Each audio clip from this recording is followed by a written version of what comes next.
everyone, and welcome to Unleash. Today I am super excited and I am very happy to have a very special guest with me today on our episode Unleash. Today we are being joined with Her Excellency Dr Sania A Ansari with us, and she is a beautiful, vibrant personality with a lot of things to be so inspired from. And I'm going to have her on the stage and speak. How are you? Good. Thanks for the introduction, Samira. How are you today? I am just fine. I am so excited to have you with us, finally. Likewise, I'm also very ecstatic to be here. So I want to also introduce, give a little background. Dr. Sania is involved in the humanitarian efforts with a non-profit organization, and she is doing so much towards these different platforms.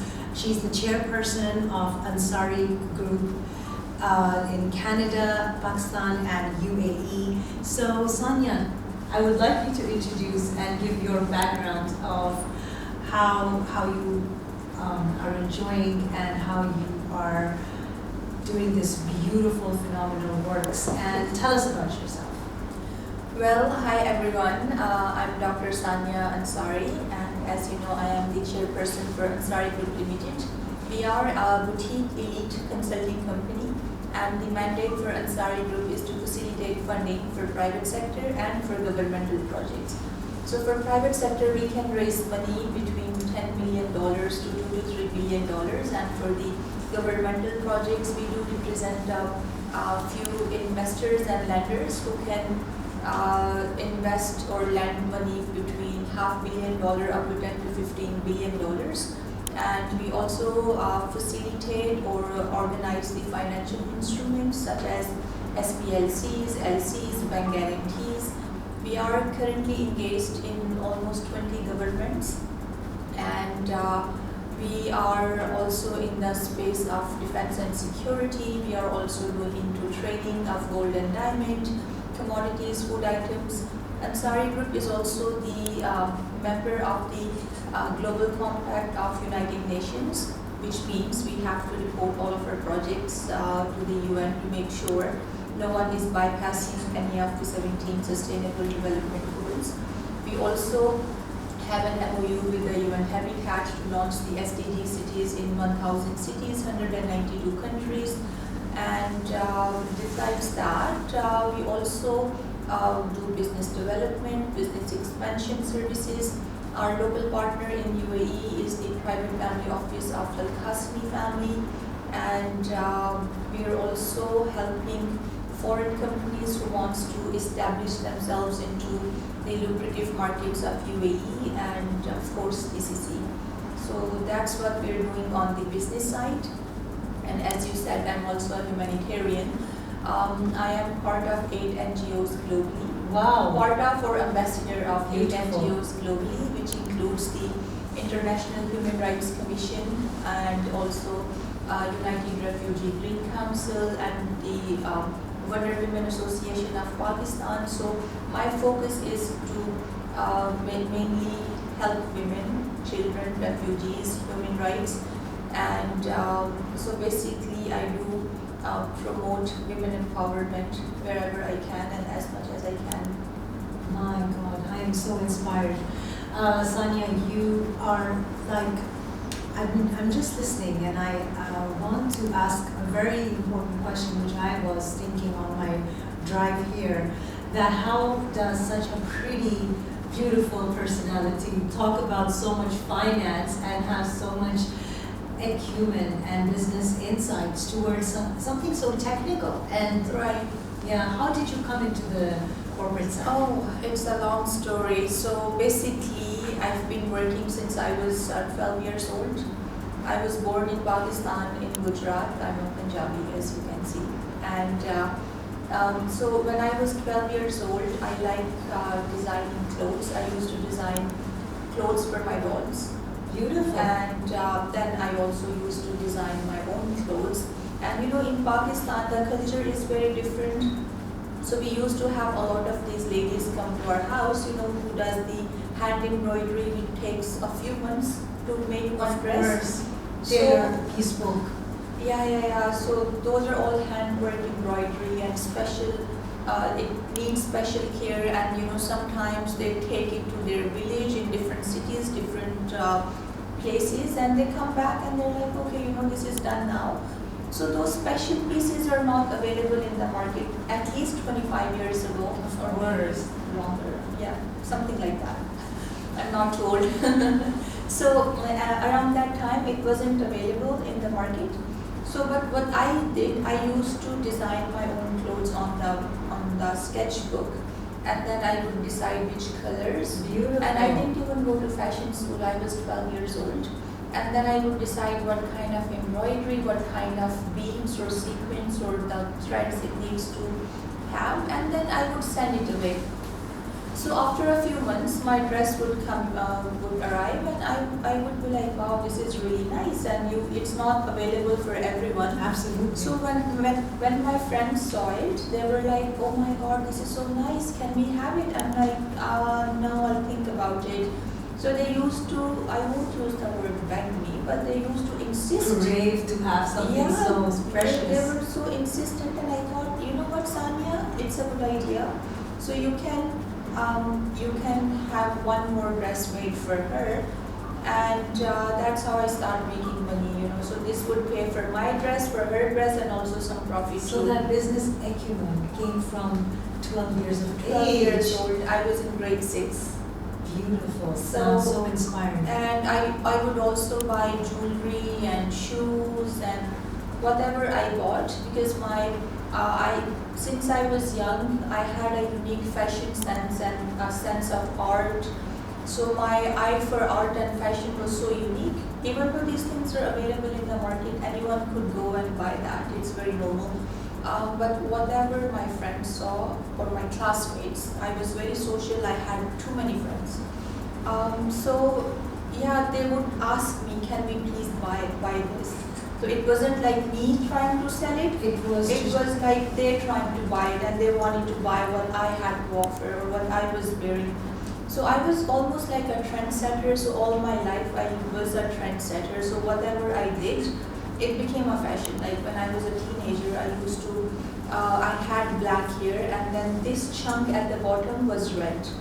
And then almost everyone, like in my school, they did the same thing. One time I started wearing pearl studs, and everybody followed, and they wanted to wear the pearl studs. So so I started at 12 years old. Can I just stop you right there and say what you are wearing right now is something that I would absolutely love from head to toe. Oh, it is so classy. It's a combination that not everyone can carry. That's it's like a personal statement. So I can completely see how it's resonating.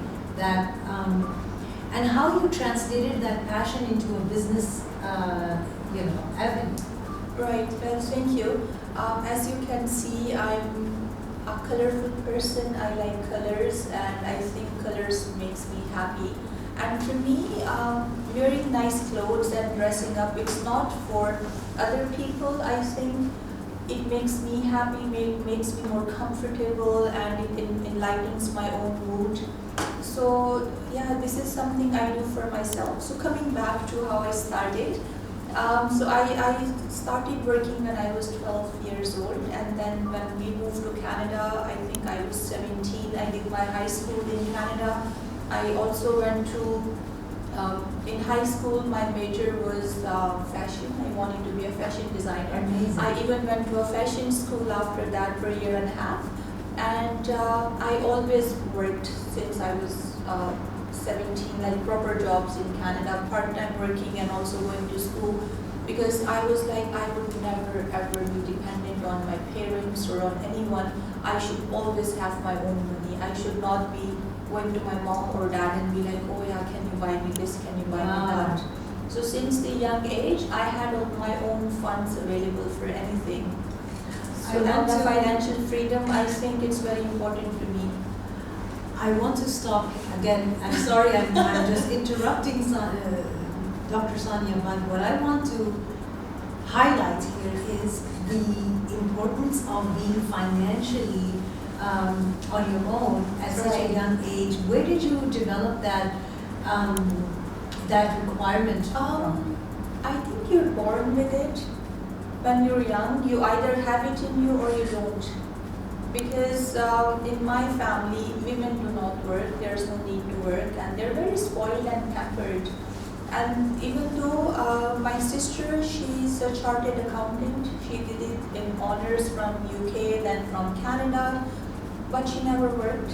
All my cousins are highly educated and they don't really have a job, or they don't really pursue their careers. It's like, yeah, you go to school, you get your degree, but nobody works really, at least back in days. And I think I was the only female or women in my family or the whole circle who wanted to have a career, who wanted to work. So it was just a given that you felt from inside to feel financially strong, and then it actually also helps you bloom and your mind opens up. Yeah, and also being in the corporate world. Right, so this drive is either in you or it's not in you, because I didn't want to be dependent on men, or no, it's not even that. The basic thing is I wanted people to know who I am, rather than knowing, oh, she's the wife of XYZ person, she's Mrs. Whoever. I was like, no, that's not happening ever. People need to know who Dr. Sania Ansari is, who she is, and if I have, or inshallah when I have kids, they will be known by my name. I will not even take my husband's family name, it's going to be Ansari. So I wanted to make my own identity, be someone in this world, and also leave a mark or legacy behind. And coming back again to your question, how I started. So when I was in fashion school, I was working at the bank as well, and my marks were really good because we are all really good in numbers and maths and everything. So I transferred from fashion to finance, and that's how it all started. Wow. I think you need to write a book, Dr. Sania, transferring from fashion to finance. Right, right. But I went to school for many things. I went to school for makeup artistry. I went to school for personal training. Then I went to school for fashion arts. From fashion arts to financial services management. So it's a lot of things. I like learning new things, and it took me a very long time to decide what I actually want and what I'm good at. And finally, when I came to the finance world, oh my God, it changed everything. I was like, this is what I want.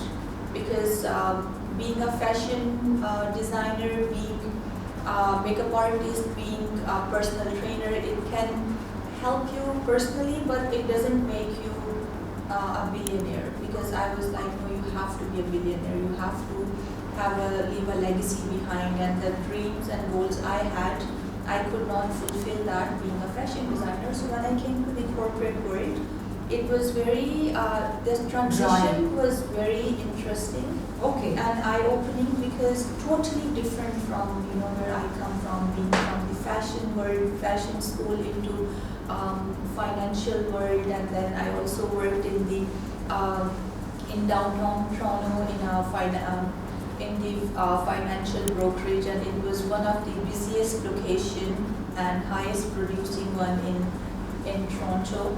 So yeah, it was a nice experience, and I started my journey in Canada, then the UAE, and then it's continued. So I want to comes to another different question. Okay. You have a beautiful experience living in Dubai, living in Canada. How is it that you compare, like the work culture, what is it that you prefer? Okay, I like both. Mm-hmm. Well, I was raised in Canada, and Canada is like home. My family is there, my friends are there. I've been there since 2005, so this is my 21st year. And even now, I shuffle between Canada, Pakistan, and UAE. And UAE is also home for me. So I have homes in 3 different countries, and I keep shuffling between them.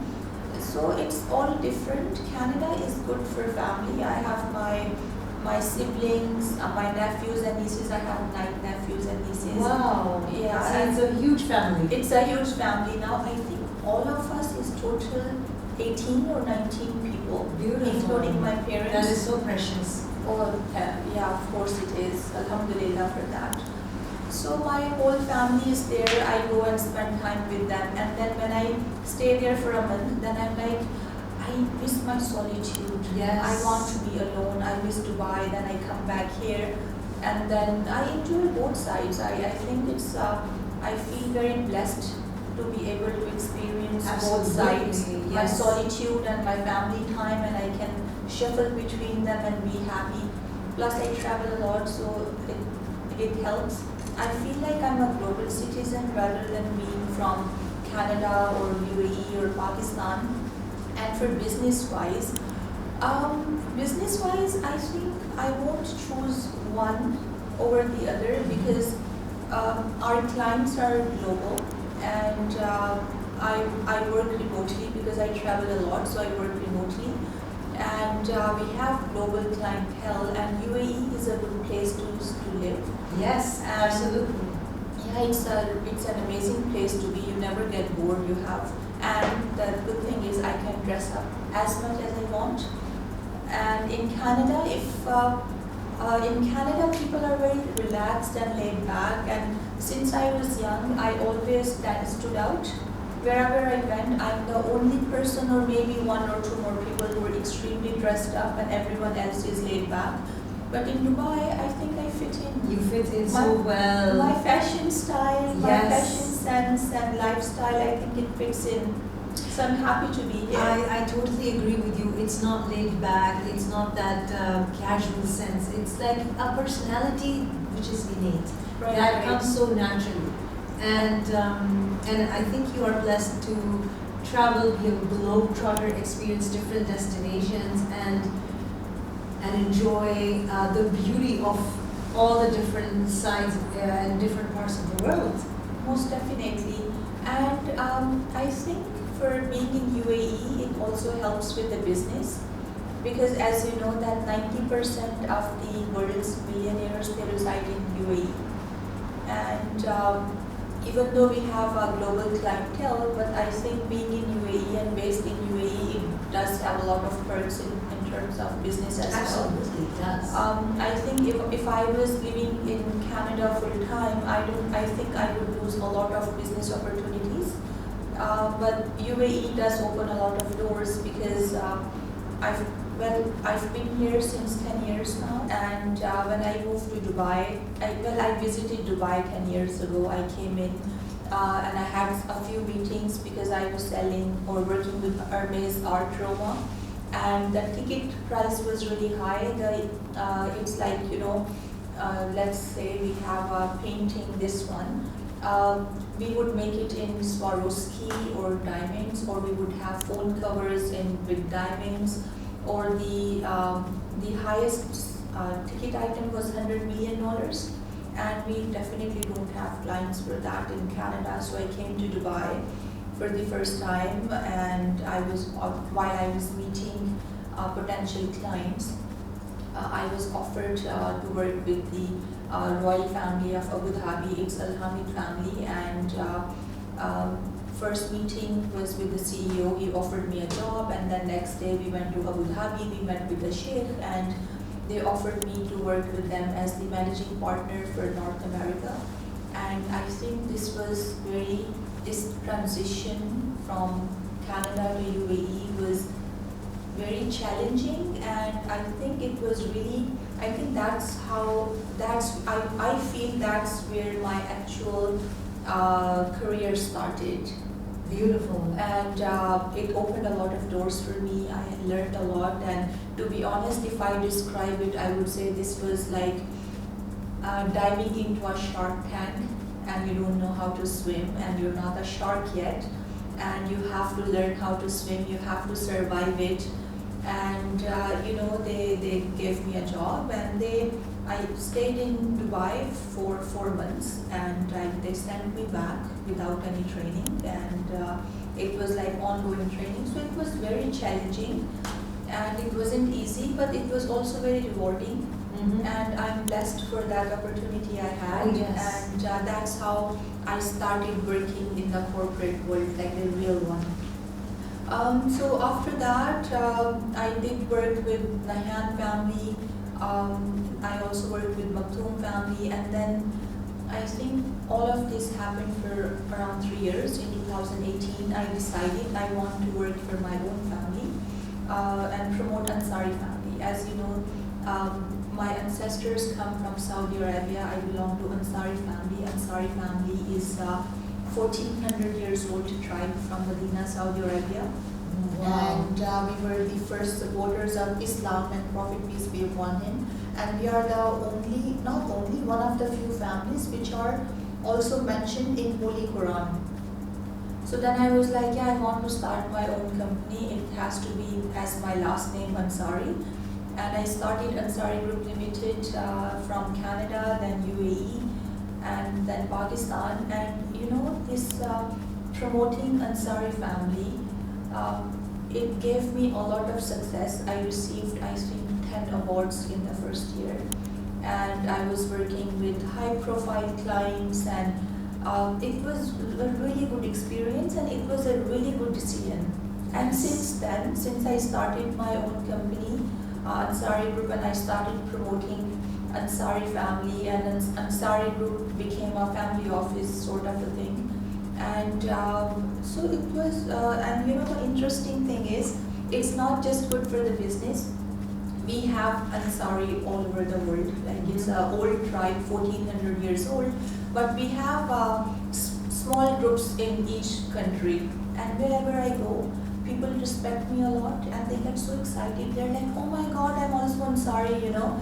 I know, so the lineage keeps coming back in beautiful ways. Yes. And the best part is, I feel it's just that, you know, a lot of times, I get a lot of emails and messages from Ansari people from all over the world, and they're so happy and proud of me. And I'm like, wow, like, this is really amazing.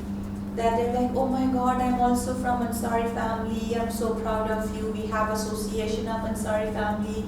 You know, you should join us, and we're so proud that you're representing us.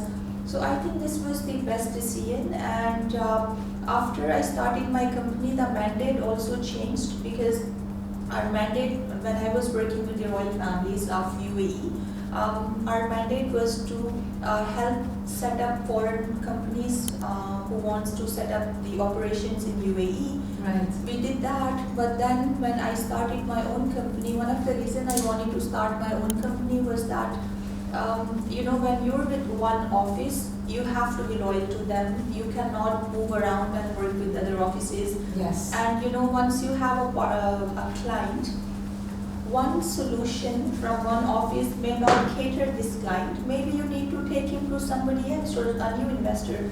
So that's why I was like, you know what, from now on, I'll work with everyone.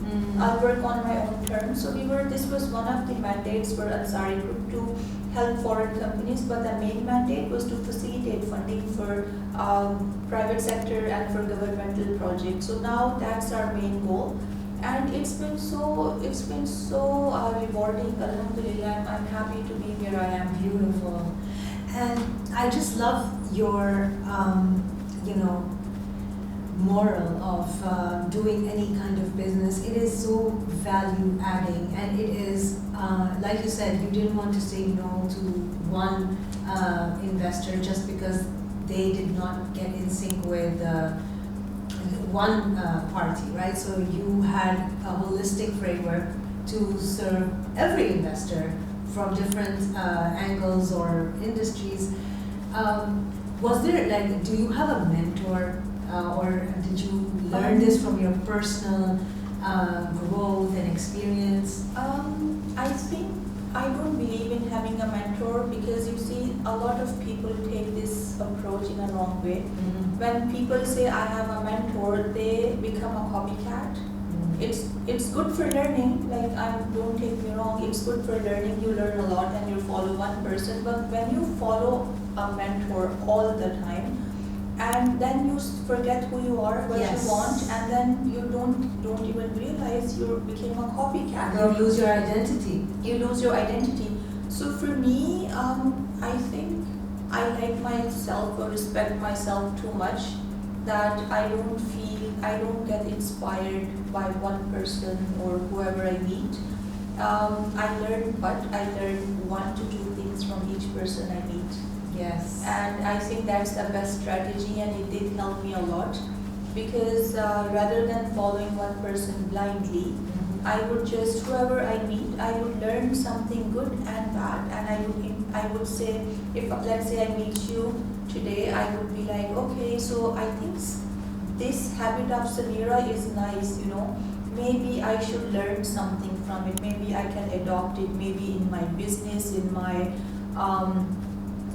in my personal life. So I do not have a mentor, I do not believe in that.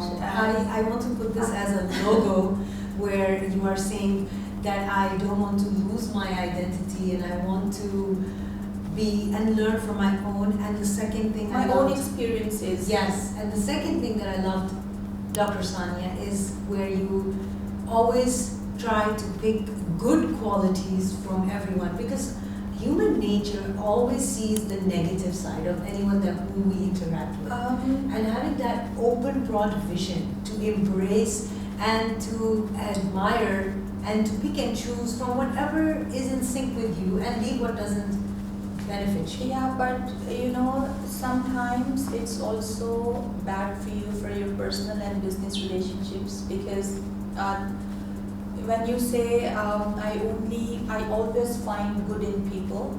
So let's say if me and you are friends and you do something bad to me, not too bad, but you do something bad. So rather than being upset, I will put myself in your shoes and I will say, okay, so she's also a human being, and what's the reason behind this? So I would always try to find something positive, phenomenal, to keep or maintain this relationship. So I think that's why I'm very understanding and forgiving, because I know I've seen that firsthand, and it's very normal and it's a human nature that we judge other people. Yes. And if somebody does something bad to you or anything bad happens, you're like, you did this, you did that. But you don't realize if you're acting this way, what's the root cause for that? And if you're acting this way, if I was in your shoes, maybe I would react the same way. End of the day, we're all human beings, we're not angels. Absolutely. So it makes life a lot easier. So that's why a lot of times it's easy to solve problems too. So I think there's a pros and cons for this. Right. But that's how I am. Dr. Sania, what are the 3 top qualities you would like to see in someone, or what is it that you give importance to?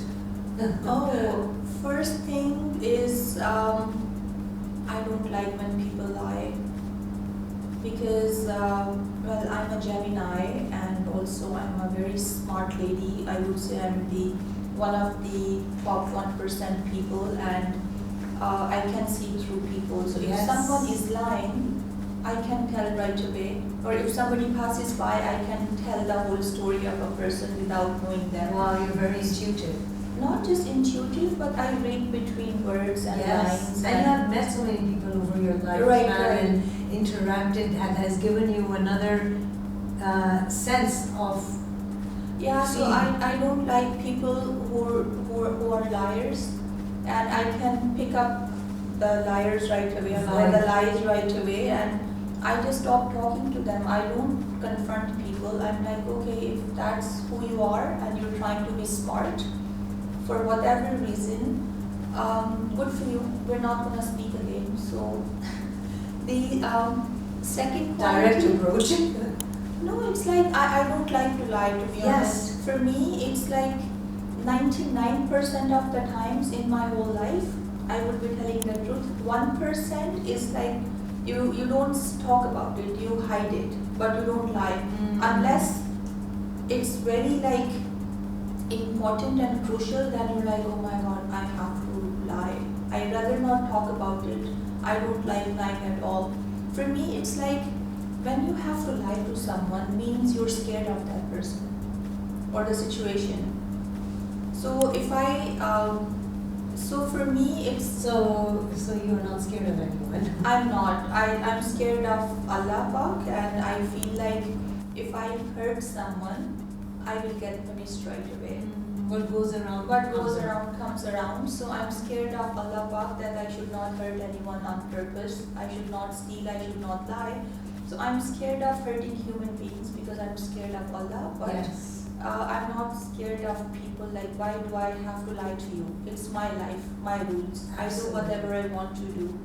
Do you know so many women right now would be loving every second of this conversation, because unfortunately, we just occupy that submissive role. Maybe it just comes, but my question, what I want to ask you is, when you are so busy in the corporate world with your busy work life, what are some things that you would like to change, or what is it like, something that you want to introduce and it is just annoying? It's like, because you are on business calls, business trips, so Well, I like my lifestyle, and I think even if I'm old or sick, even now, even if I'm sick, I'm still working. I just can't stop. For me, there is no taking time off. But when you say if I want to change something, I think in the corporate world, or in work-wise, or also in normal life, I'm sure you also experience that. A lot of people, when you meet with them, so I'll start with this. So when I meet with you, or meet with a potential client, or my colleagues, yes, or business partners, we discuss business. We do not discuss people. We do not do gossip, especially personal. Personal life, sharing personal life is still okay, but personal life is different than gossip. When I say gossip, Yes. I see a lot of, especially in business. So let's say an architect came to me and he's like, oh my God, I designed this, but this hotel, I would not use the name, this hotel was done by this person, it's really bad, I don't like it, I'm the best. So for me, it's like you do not have to put other people down to make yourself look good. So I see a lot of people and I'm like, unnecessary. If you want to prove yourself that you're good, do not compare yourself with other people. Just show me who you are. Show me the work you have done, then I'll decide if it's good or not. Exactly. But you're putting everybody down. You're Yes. sitting there bad-mouthing everybody around you in the market, and then you're like, and I'm the best because this, he's doing that, she's And doing you lose that. respect. I lose respect for those people. So for me, I do not do that, especially, or I don't allow that. If someone does that, I stop them right there. So I think some people need to understand that putting other people down or looking down at other people will not make you a good human Yes, being, or absolutely. not make you a good businessman. Also, do you get overwhelmed with such a big, holistic, busy portfolio to manage? And how do you take up time for your personal well-being? And do you ever feel burnout?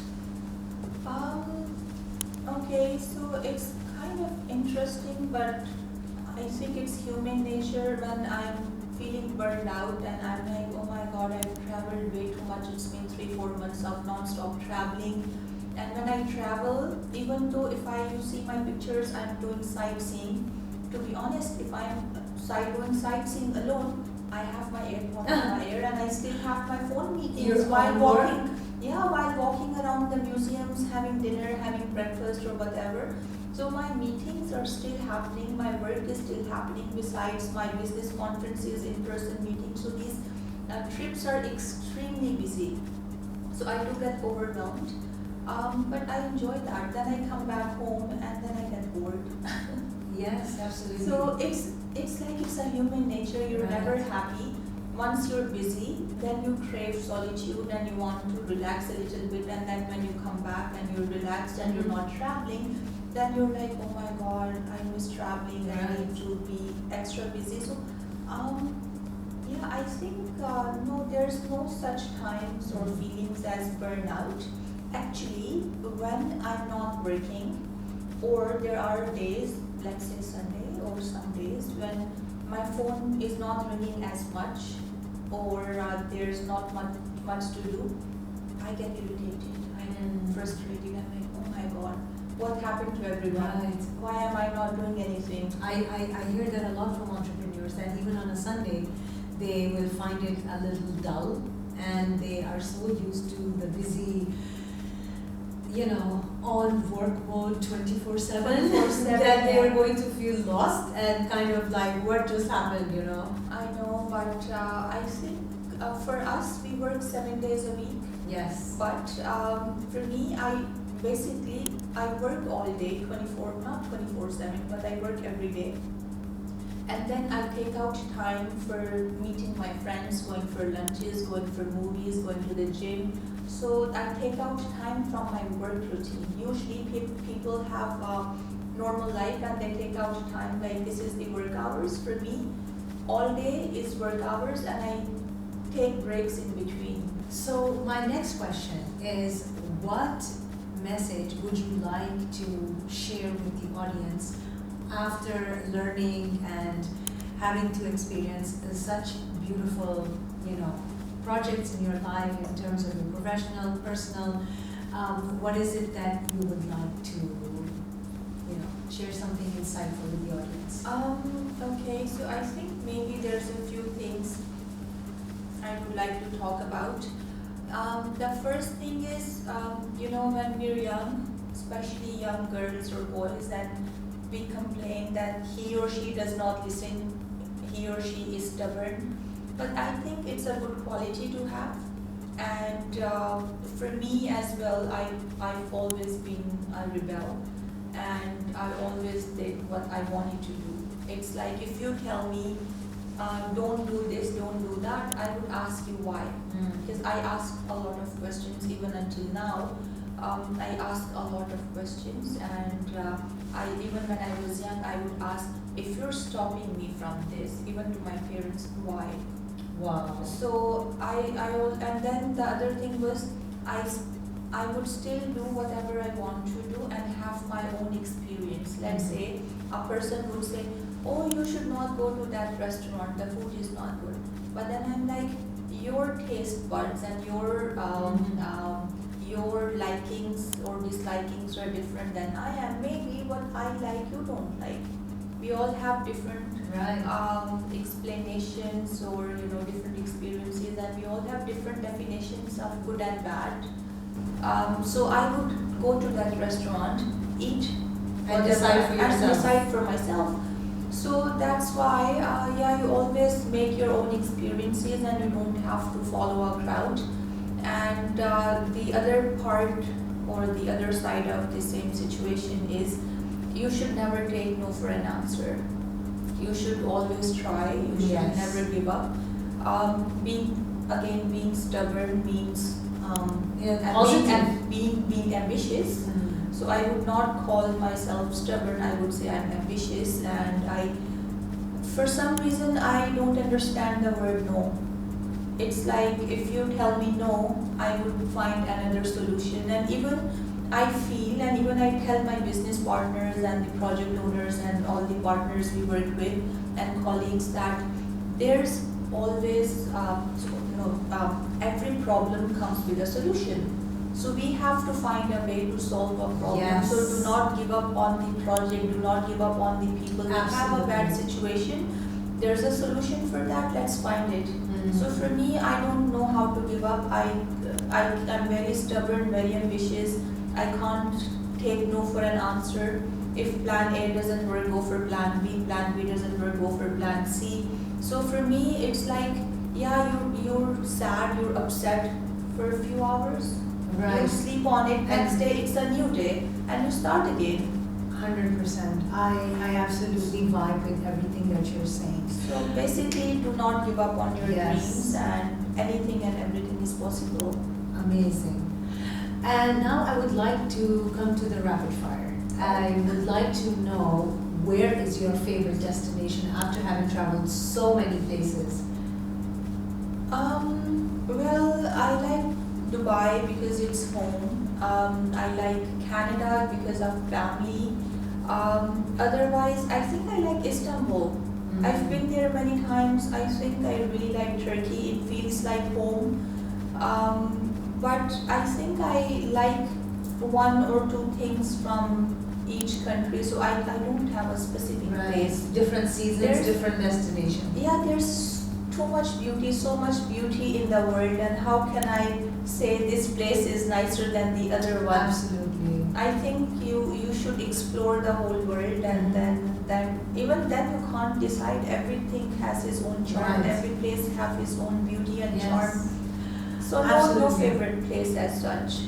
Now I'm going to give you last 4 questions, but you just have to give me one. Oh, that's tough. So because I have I a like lot. talking. Okay. Are you ready? Yes, I am. Okay, so let's start. What is your best restaurant? I'm a foodie, so I eat everything besides yogurt. Yogurt is my favorite. Since I was a kid, I did not like yogurt, and even now, So you're lactose intolerant? No, if it's something to do with yogurt, like if it's on the table, I would most likely to avoid it, and it doesn't and sit far. Oh my god! Not even the smell of it. So no, but what is your best restaurant in Dubai? Dubai has a lot of nice places, but the recent one I went to Zuma, and their black cod was to die for. Oh my god! And this is something I was like, you know what? I can do that once a week. Yes, black cod is unique, and I love it too. I've tried it in many places. In Canada, they have really nice ones, but in Dubai, for the first time ever in all these years, Zuma has the best black cod. You should definitely try it. I like their sushi, but this one I'm going to try it next time. You should. And what's your favorite animal? Oh, I like cats. I like cockatoo because I had a cat who got kidnapped. I had a cockatoo who flew off. And I like cheetah cubs. All right. Yeah. I love the third one. Very much the way vibing. I think I'll have a few exotic animals like raised cheetah cub or lion cub. It has to be exotic because anything linking with you has to be exotic. No, I think when I have kids like babies, I want to raise them with lion cubs or cheetah cubs, so they can be more like they're like the king of the jungle. Definitely. Yes. Okay. Any personal favorite book and movie? Okay, so when I was young, I used to read a lot. I have read books about anything and everything. I was that kid who would also read even the ads in the newspaper. I would read anything I get my hands on. So I won't say I have a favorite book. I don't have time to read as much. I stopped reading, but I'm still keep buying books. So if you ask me, I have knowledge about any subject you talk to me about because I loved reading. Oh, okay. Even the most random stuff, I would still know something about it. And one personal favorite movie or season of episodes? I like. Okay, this is a bit weird, but I like Turkish soap operas, like the historical ones. This is one of the reasons I like Istanbul because I have seen. Yes, even I love some of the Turkish dramas. Yeah, especially I've seen Magnificent Sultan. Okay. It's about Hurrem Sultan and Sultan Suleiman, and I've seen it once, 600 episodes. That's crazy. Wow. And I started it again. And she's such an amazing sultana. She was one of the strongest, most powerful sultana in the world. And Sultan Suleiman, he conquered half of the world. Yes, I know. So there's drama, there's history, there's a lot of things to learn. And I like Turkish soap operas, and I like history. And the movies, I think when I was back in days, I used to like this movie a lot, and we used to get inspired by it. It's called The Wolf of the Wall Street. Yes. When I was working at the brokerage in Toronto downtown, and it's a similar kind of a setting in the financial brokerage in downtown, and we would watch it.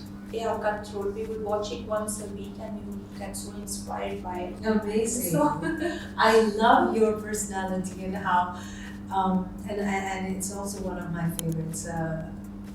So we are going to wrap up our interview here, but Dr. Sania, we need to have another episode. I think so. I have so many more questions, but we have to leave it for another time. For sure, Your beautiful conversation has been so enticing and so much to learn from. Thank you. And it was my honor to be on this podcast. Yes. And it was so much fun, and I'm hoping we can share more insights next time. Absolutely. And maybe I can shed more light on my personal experiences, my work experiences, and we can leave a legacy behind that. Beautiful. Yes, this is exactly why we're here. And thank you so much from the bottom of my heart. And thank you again, everyone, for enjoying this episode and so many beautiful things to learn from. I have had the most wonderful time with our special guest. Thank you so much, and I will see you in the next episode. Bye. Bye-bye.